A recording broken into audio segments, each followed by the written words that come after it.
Happy, happy, joy, joy, happy, happy, joy, joy, happy, happy, joy, joy, happy, happy, joy, joy, happy, happy, joy, joy. So, Abraham, what I'm looking for is more direction. Get on the high-flying disc. Okay. And then?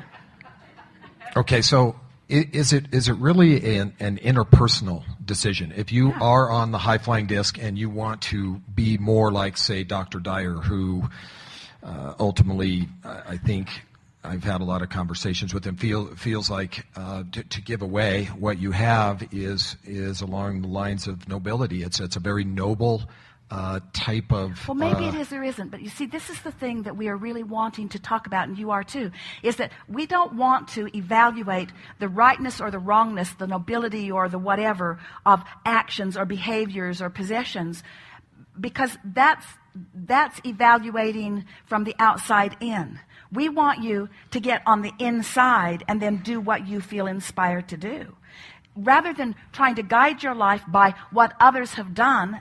Because there's always someone who will tout, this behavior is what has brought me to this place, and therefore if you want to be in this place, then offer this behavior. And we say, there are a whole lot of people that are going to the park to have a good time who don't have a good time because they needed to be having a good time before they went to the park. You see, that really is the conversation that we're having here. It's not about what you're doing. It's about how you feel when you're doing it. And none of you can evaluate the rightness or the wrongness of what anybody else is doing because you don't really know how they're feeling when they're doing it. Ooh, this is so good. So what most people are doing, they're running around and they're measuring manifestations. They're measuring behaviors. And they're saying, these are noble behaviors and these are less noble behaviors and these are ridiculously awful behaviors. And you make your laws and rules you opinionate about people based upon their behaviors, and we say it's so much wasted effort because you don't know what disc they were on when they offered that, and therefore nothing that you know about what they did is of any value to you at all. And if you're on that high-flying disc and you rendezvous with them, then you will understand them. You'll understand what they are doing. Or if they're on a lower flying disc and you rendezvous with them then you will understand what they're doing. But we don't want you to try to guide your life at all by what anybody else is doing.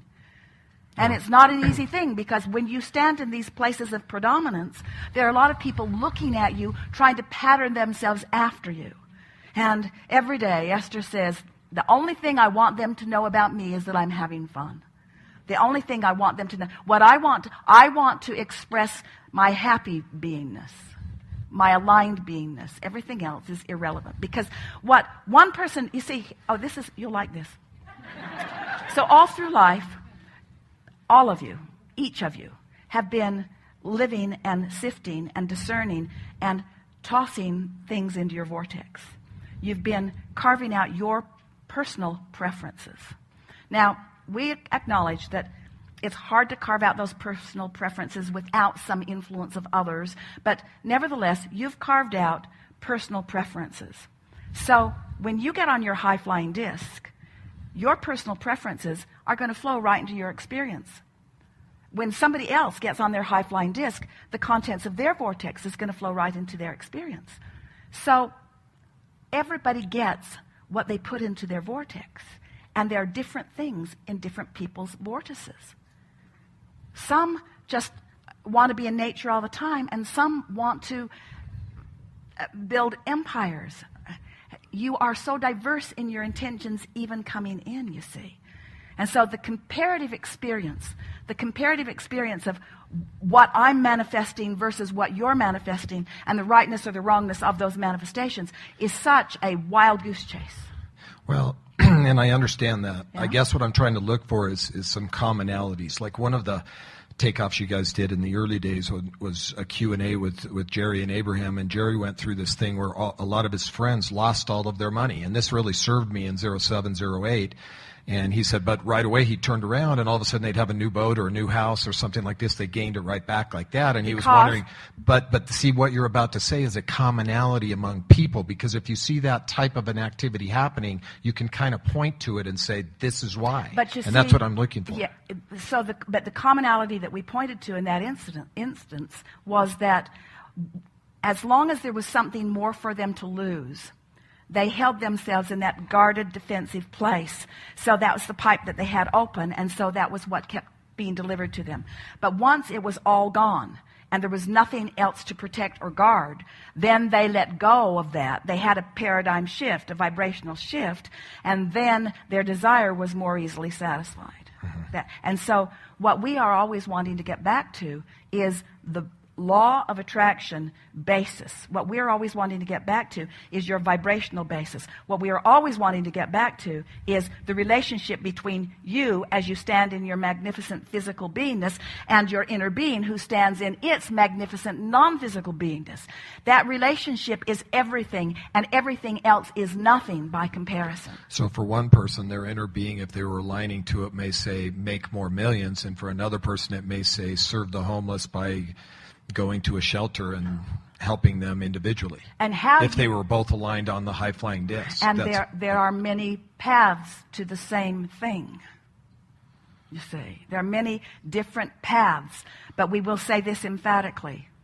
There is no joyous light at the end of the tunnel if going through the tunnel wasn't fun. In other words, and so that tells you if you're having fun. But you see, we don't want it to be about what's at the end. We want it to be about how you're feeling now. We want to say to you, and we want you to feel it and know it and own it and be it, that if you're feeling as good as you say you're feeling, and we are not doubting it at all, then you're on the path and you've got it all figured out. But can you feel how you stumble on that path every time you try to compare your path to anyone else's? Tried to head it off a little, but we weren't successful.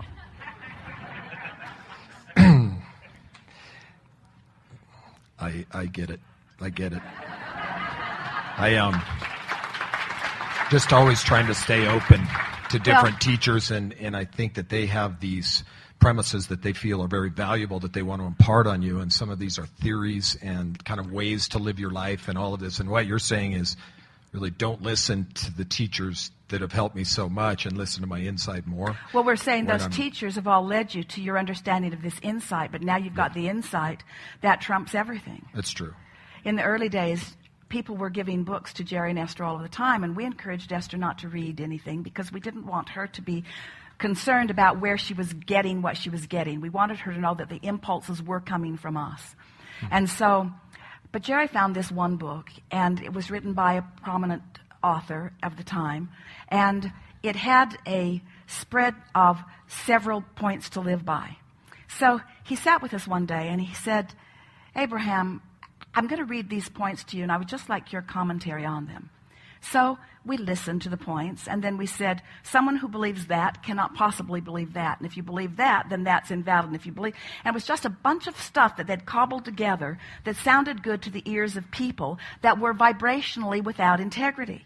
They didn't have because if you believe that, then your vibration is such that that would not even come to you. It could not even occur to you. So that's really what we're talking about with all of you. We want you, and you've managed in different ways to get to these places where your point of attraction is what you want it to be. We just want you to always know that there is always another reaching. In the very simplest of stories, we used to say that, so you live in a house and it doesn't please you. It's not green and beautiful out there like you want it to be or whatever. And so you set your intentions based upon the contrast that you're living for another place. And then you move into your new house only to discover that it has no kitchen. It's really green out there, but it has no kitchen. So now you're living in a place that's really green, and now you want a kitchen. And so you begin fantasizing, and now you find yourself in a new house, and it's really beautiful and green out there, and it has a magnificent kitchen. But there are not enough closets in this house. And so it's kind of like that, where it is through life that you keep redefining, you keep recreating who you are through the wonderful contrast that surrounds you. But there is something that happens, I think that sort of just clicks into place with you. When you finally get it, when you finally accept that you are the creator of your reality and that the universe is responding to your vibration and that you do have the ability to guide your vibration deliberately. And then you put it together that the way you feel is the way you know what you're doing. And then on top of all of that, the way you feel is the most important thing to you. Nothing matters more than feeling good, you see. For Esther, she had to have some time of feeling so bad that she couldn't even stand to be in her body before the idea of feeling good took its proper place in her vibrational universe. In other words, you just have to want to feel good enough to find a reason to feel good. And when you discover that there are not enough circumstances that can change, that you can't count on other people to do the things that you need them to do in order for you to feel good, that your happiness is dependent upon no one else, upon nothing that anyone else does, it's only dependent upon your alignment with who you are and your conscious willingness to keep reaching to a new place and then aligning again.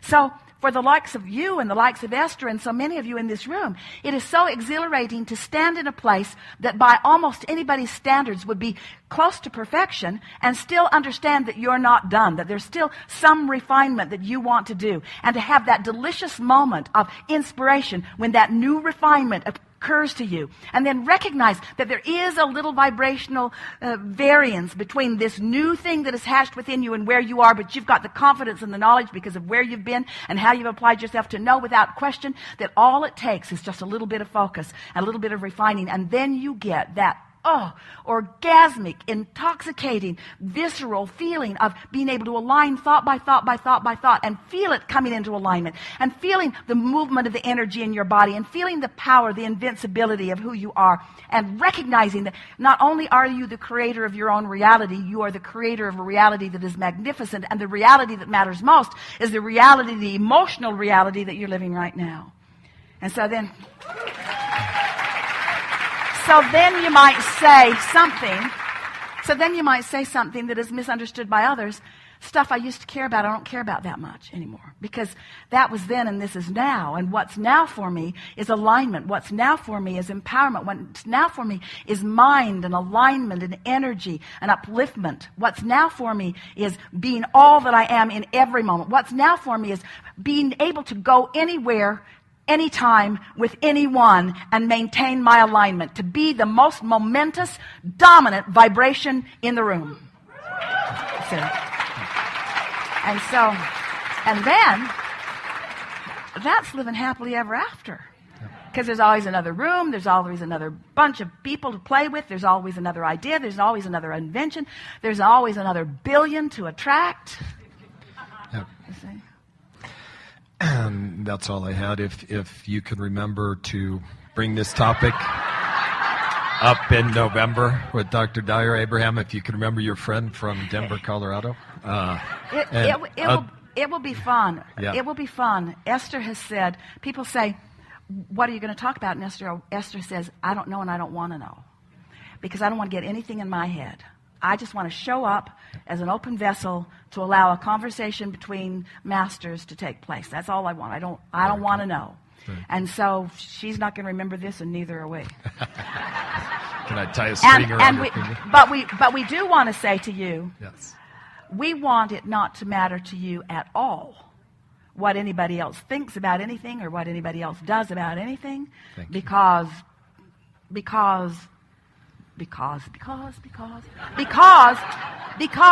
you cannot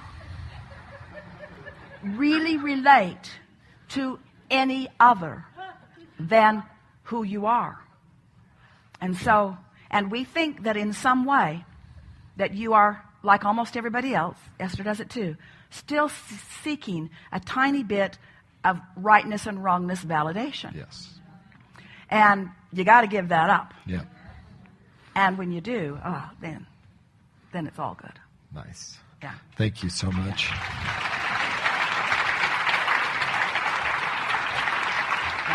Yeah. From the inside. Inside, yeah. Now what?